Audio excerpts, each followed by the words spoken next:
Hello welcome back to the new reaction video. और अभी जिस वीडियो के ऊपर हम लोग रिएक्ट करने वाले हैं उस वीडियो का टाइटल है how America's new anti HIV policy will stop Indians from entry. अच्छा, इंडियंस को मतलब शायद रोकने की कोशिश कर रहा है अमेरिका, या कोई ऐसी पॉलिसी बना रहा है जिसकी वजह से अमेरिका के अंदर इंडियंस ना जाएं।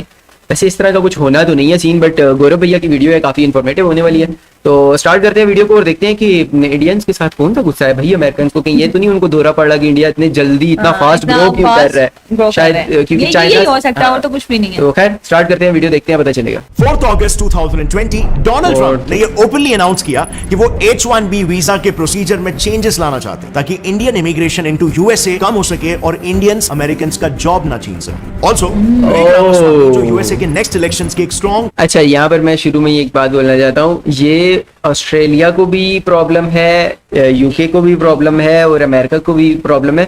भाई तो पढ़े लिखे हो जो ना, ज्यादा इतनी टेक्नोलॉजी की तरफ जाओ ना जितना इंडिया जा रहा है। इंडिया तो इस टाइम पे फास्ट ग्रो कर रहा है और टेक्नोलॉजी की तरफ बहुत तेजी से जा रहा है। तो ये लोग उस चीज में पीछे रह रहे हैं। इनके पास अब लोग इतने समझदार हैं नहीं, तो इंडियंस को जॉब्स भी मिलती हैं, तो इनको इसलिए प्रॉब्लम होता है।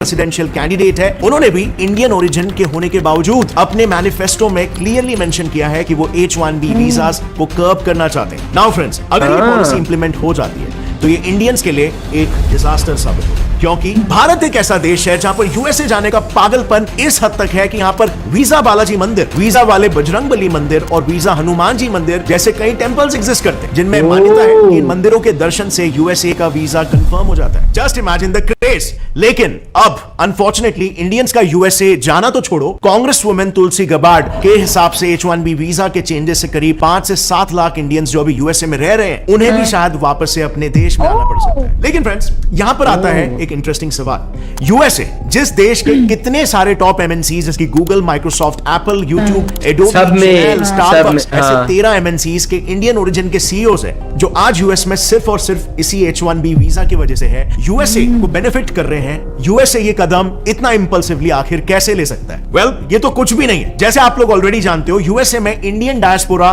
काफी स्ट्रॉन्ग और एफ्लुएंट है। आज की तारीख में इंडियन ओरिजिन के 155 कंपनीज यूएसए में ऑपरेट हो रहे हैं जो 1,25,000 जॉब प्रोवाइड कर रहे हैं। सो ये कंपनी के फाउंडर्स आखिर यूएस में कैसे आए थे? H1B वीजा के ही थ्रू, राइट? सो यूएसए आखिर अपने पांव पर ही कुल्हाड़ी क्यों मार रहा है? वेल, इस सवाल का जवाब इसके न्यू प्रपोज्ड H1B वीजा के बारीकी में टैक्सेस लगाना चाह रहे होंगे। एक ऐसा वीजा प्रोग्राम है जिससे यूएस एम्प्लॉयर्स अपने कंपनी में एक फॉरेन स्किल्ड वर्कर यानी कि इंजीनियर्स और आईटी प्रोफेशनल जैसे एक्सपर्ट्स को हायर कर सकते हैं। इस वीजा की शुरुआत 1990 में हुई थी। यूएस की रैपिडली ग्रोइंग इकोनॉमी को देखते हुए उस वक्त के प्रेसिडेंट जॉर्ज H.W. बुश की गवर्नमेंट ने यह बिल पास किया था, क्योंकि उनके ग्रोइंग इकोनॉमी के लिए यूएस को स्किल्ड लेबर फोर्स की वो टाइम पे जरूरत थी। और इसीलिए 1990 में पहली बार 85,000 H1B वीजास रोल आउट किए गए, जिसमें से 20,000 रिजर्व थे उन इमिग्रेंट्स के लिए जो अमेरिकन यूनिवर्सिटी से पास आउट करेंगे, और बाकी के बचे 65,000 ओपन थे उन इमिग्रेंट्स के लिए जो केवल जॉब करने के लिए यूएसए आना चाहते हैं और वो स्किल्ड है। अब इसके एग्जीक्यूशन का प्रोसेस उस समय कुछ ऐसे सेट किया गया और वो आज तक ऐसे ही चल रहा है कि इन वीजास के लिए दुनिया भर के कई देशों से लोग H1B वीजा एप्लीकेशंस USCIS को सबमिट करते हैं, और फिर USCIS उन सभी वीजा एप्लीकेशन के बीच एक लॉटरी निकालकर रैंडमली 65,000 लोगों को वीजास अलॉट करते हैं। मतलब कि यहाँ पर मिनिमम फिल्ट्रेशन क्राइटेरिया ये है कि बस एप्लीकेंट के पास यूएस कंपनी का एक ऑफर लेटर और बैचलर्स डिग्री होनी चाहिए। फिर जो भी इमिग्रेंट्स ये क्राइटेरिया को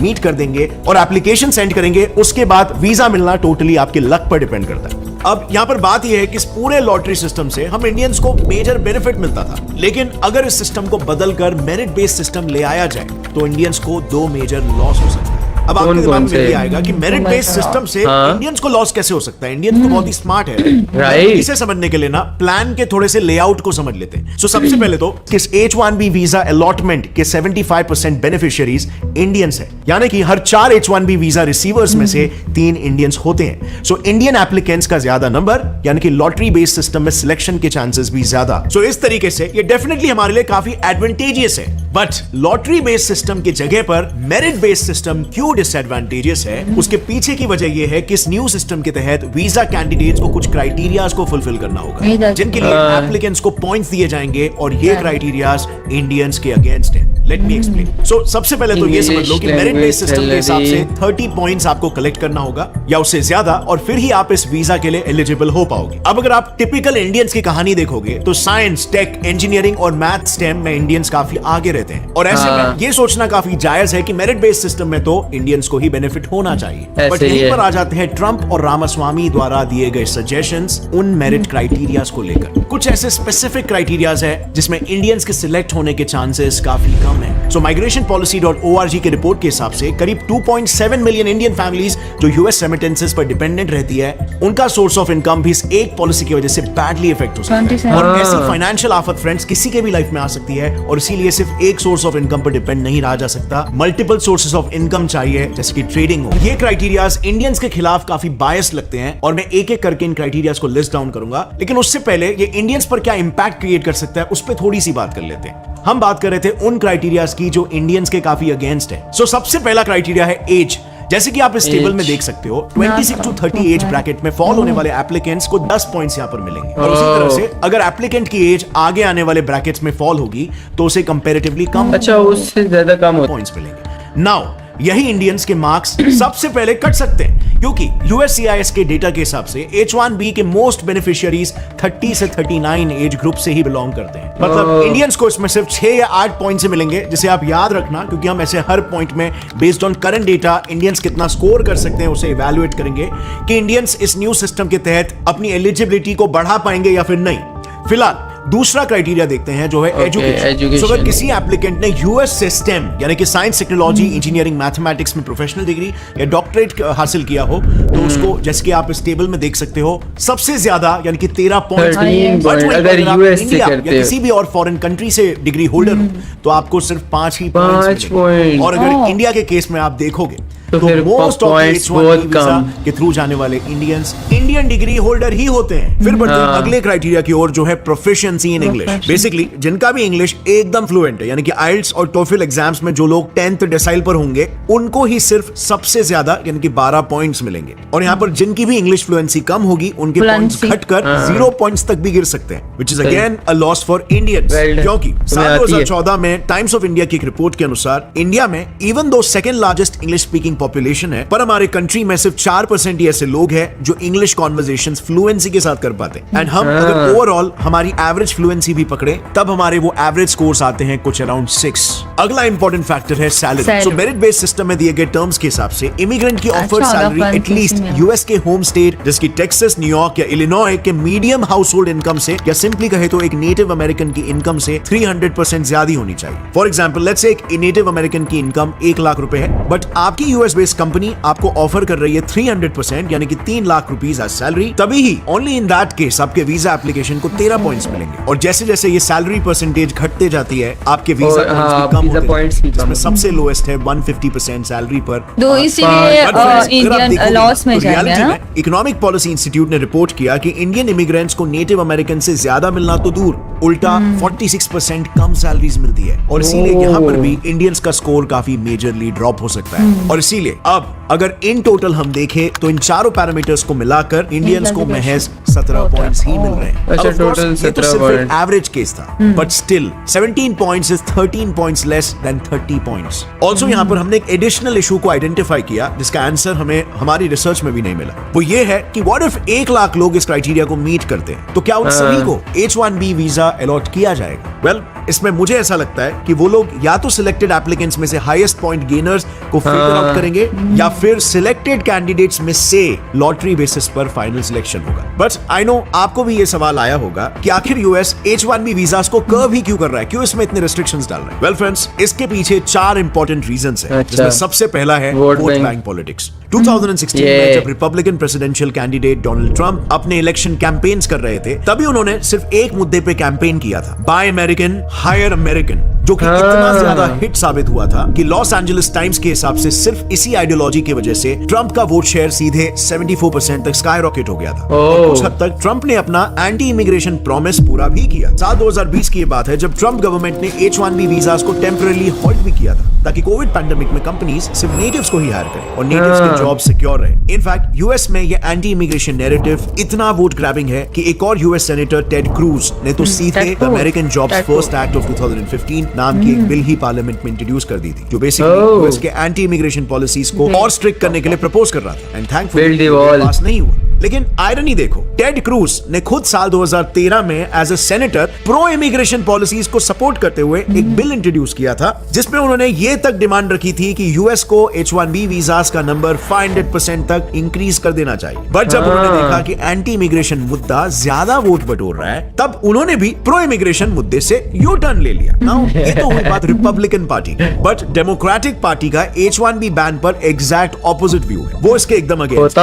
साल 2021 में जो बाइडेन के प्रेसिडेंट बनने के तुरंत बाद उन्होंने डोनाल्ड ट्रंप ने जो कोविड के दौरान H1B वीजास को होल्ड कर रखा था, उस पॉलिसी को वापस से शुरू कर दिया। देखो, ये स्कैम कुछ इस तरीके से होता है कि सपोज दो लोग, फॉर एग्जांपल पर्सन X और पर्सन Y, इनमें से पर्सन X ने स्कैम वाले कंपनी की मदद ली और फिर वो स्कैम कंपनी अपने सिस्टर कंपनीज द्वारा पर्सन X की वीजा लॉटरी में मल्टीपल एंट्रीज फाइल कराएगी। बट वहीं पर दूसरा पर्सन Y, समझो वो सिर्फ एक ही एंट्री फाइल करता है। नाउ ऑफ कोर्स इन दोनों में मल्टीपल एंट्रीज वाले मिस्टर X के वीजा मिलने के चांसेस हायर होंगे। सिमिलर इंडिविजुअल लेवल पर मल्टीपल एंट्री स्कैम में एक पर्सन खुद ही अपने एंट्रीज को मल्टीपल कंपनीज में अप्लाई करके खुद की सिलेक्शन पॉसिबिलिटी को बढ़ाता है, और बाकी दोनों में जैसे आपको पता है आउटकम सेम ही है। यूएस गवर्नमेंट की रीसेंट रिपोर्ट के हिसाब से पिछले 3 सालों में H1B वीजास के मल्टीपल एंट्रीज में 61% का राइज हुआ है, और इसीलिए ऐसा हो सकता है कि रिपब्लिकन्स इस सिस्टम को ही चेंज करना चाहते हैं। अब H1B वीजा को कर्ब करने का तीसरा रीजन है H1B वीजा का डिस्क्रिमिनेटरी नेचर। साल 2016 में एडिसन नाम के कंपनी ने अपने 300 अमेरिकन एम्प्लॉइज को फायर करके उनकी जगह H1B वीजा होल्डर्स को रख लिया। और सिर्फ यही नहीं, एडिसन कंपनी ने तो उन अमेरिकन एम्प्लॉइज को पैसा कम देना पड़ता है, यानी कि एग्जिट कॉम्पेंसेशन अमाउंट के लिए H1B वाले न्यू कमर्स को जबरदस्ती ट्रेनिंग भी देने पर मजबूर किया। लेकिन ऐसा क्यों? वेल, क्योंकि उन H1B एम्प्लॉइज को कंपनी ने नेटिव अमेरिकन एम्प्लॉइज से 50% कम सैलरी पर हायर किया था। So imagine the profit to the company. और ये कोई नया केस नहीं है। यूएस में एक prominent think tank the economic policy institute की रिपोर्ट के हिसाब से इंडियंस की सैलरी नेटिव से भी कम होती है, और इसीलिए H1B को अपोज करने वाली साइड का ये कहना है H1B से नेटिव अमेरिकन के तो जॉब्स जा ही रहे हैं, लेकिन उसके साथ इमिग्रेंट्स को भी कंपनीज एकदम लो वेजेस पर हायर करती है, और इसीलिए दोनों पार्टीज के लिए लॉस और डिस्क्रिमिनेटरी है। अब चौथा और आखिरी आर्गुमेंट ये है कि H1B वीजा प्रोग्राम ही फ्लॉड है। देखो, आइडियली H1B वीजा एग्जिस्ट ही इसीलिए करता है ताकि अगर यूएस कंपनीज को स्पेशलाइज्ड एम्प्लॉइज की कमी पड़ रही हो, तभी बाहर के इमिग्रेंट्स को हायर किया जा सके। लेकिन अब जरा डिपार्टमेंट ऑफ लेबर का ये H1B रिक्वायरमेंट वाला ऑफिशियल डॉक्यूमेंट देखो। इसमें क्लियरली सिर्फ इतना ही लिखा है कि एम्प्लॉयर को H1B से हायरिंग गुड फेथ में करनी चाहिए। वेल, अब ये गुड फेथ का क्या मतलब होता है? और इसीलिए हार्वर्ड यूनिवर्सिटी के पॉलिटिकल एक्सपर्ट डॉक्टर रॉन हीरा ने वॉल स्ट्रीट जर्नल में ये कहा कि एक सबसे बड़ा फ्लॉ है, क्योंकि H1B वीजा का ये क्लियर मोटिव है कि जब नेटिव अमेरिकन वो स्पेशलाइज्ड रिक्वायरमेंट पूरी नहीं कर पाएंगे, तभी ही बाहर से टैलेंट इंपोर्ट किया जाएगा। लेकिन जैसे हमने देखा, एम्प्लॉयर्स पर ये चेक्स रखने के लिए H1B प्रोग्राम में ऐसा कोई भी क्लॉज ही नहीं है। So all in all friends, इस पूरे एनालिसिस से हम ये समझ गए कि H1B होल्डर्स की वजह से यूएस को H1B इमिग्रेंट से प्रॉब्लम हो रही है। बट डू यू नो, इसे बैन करने से भी यूएस के लिए ये डिसीजन नुकसान होगा। एक्चुअली यूएस के स्टेम सेक्टर में आज लगभग 7 से 8 लाख इमिग्रेंट्स काम कर रहे हैं, और यूएस के इस एक डिसीजन से वहां पर कंप्लीट वैकेंसी आ सकती है, और उन सेक्टर्स में यूएस को काफी लॉस हो सकता है। बट इससे भी बड़ा लॉस उनकी इकोनॉमी को होगा, क्योंकि इमिग्रेंट वर्कर्स हर साल $80 बिलियन का टैक्स यूएस गवर्नमेंट को देते हैं, और अमेरिकन इमिग्रेशन काउंसिल की रिपोर्ट के हिसाब से ज्यादातर इमिग्रेंट्स यूएस में जॉब क्रिएटर्स बन जाते हैं, क्योंकि वो कुछ टाइम के बाद अपना खुद का बिजनेस ही यूएस में शुरू करते हैं। This can be a huge economic loss for America. In fact, very interestingly, Indians का H1B वीजा में जो डोमिनेशन है, ये इसीलिए ही बढ़ा क्योंकि 1999 में हम इंडियंस ने यूएसए का $1.1 ट्रिलियन का एक बहुत मेजर लॉस होने से बचाया था। दरअसल ईयर 2000 बग यानी कि Y2K बग ने लेट 1990s में यूएस के मेजर सेक्टर्स जैसे IT, banking, power plants etcetera में डर फैला दिया था कि 1 जनवरी 2000 आते ही जैसे ही रात के 12 बज के डेट चेंज होगी, वैसे ही उनके सारे कंप्यूटर्स में डेटा मैलफंक्शन हो जाएगा। और ऐसा इसलिए Oh. क्योंकि उस वक्त कंप्यूटर्स में 1 KB के स्टोरेज स्पेस के लिए अप्रोक्सीमेटली $100 का कॉस्ट लगता था। और इसी कॉस्ट को बचाने के लिए यूएस के कंप्यूटर प्रोग्रामर्स ने सारे कंप्यूटर्स में ईयर के न्यूमेरिकल्स को ऑल्टर करके 4 डिजिट के जगह पर 2 डिजिट में लिखना शुरू कर दिया। यानी कि उनके पीसीज में साल के आखिरी 2 नंबर्स जैसे 1997 को 97 लिखा जाता था। अब क्योंकि कंप्यूटर्स में ऑलरेडी 2 डिजिट फॉर्मेट फिट था और ईयर 2000 आने वाला था, जिसे ऑब्वियसली कंप्यूटर्स 00 दिखाते, इससे एक बहुत बड़ा डिजास्टर हो सकता था क्योंकि 2000 के 00 को सिस्टम्स ईयर 1900 कंसीडर कर देते और इस डेट चेंज से सिस्टम्स में मेजर सॉफ्टवेयर ग्लिचेस का थ्रेट था। और इस एक ग्लिच की वजह से उस वक्त अनुमान लगाया गया था कि वर्ल्ड इकोनॉमी को $1.1 ट्रिलियन यानी कि 91 लाख करोड़ रुपीस का लॉस होने वाला था। और इसी टेक एंड इकोनॉमिक डिजास्टर को इंडियन इंजीनियर्स और प्रोग्रामर्स ने बचाया। सो हुआ कुछ यूं कि उस वक्त के सारे कंप्यूटर्स कोबॉल यानी कि common business oriented language programming language पर बेस्ड थे, जो कि जावा और पाइथन जैसी एक ओल्ड कंप्यूटर प्रोग्रामिंग लैंग्वेज, और इंडियंस इस लैंग्वेज में काफी वेल वर्स थे, जबकि यूएस में ये लैंग्वेज ऑलमोस्ट किसी को नहीं आता।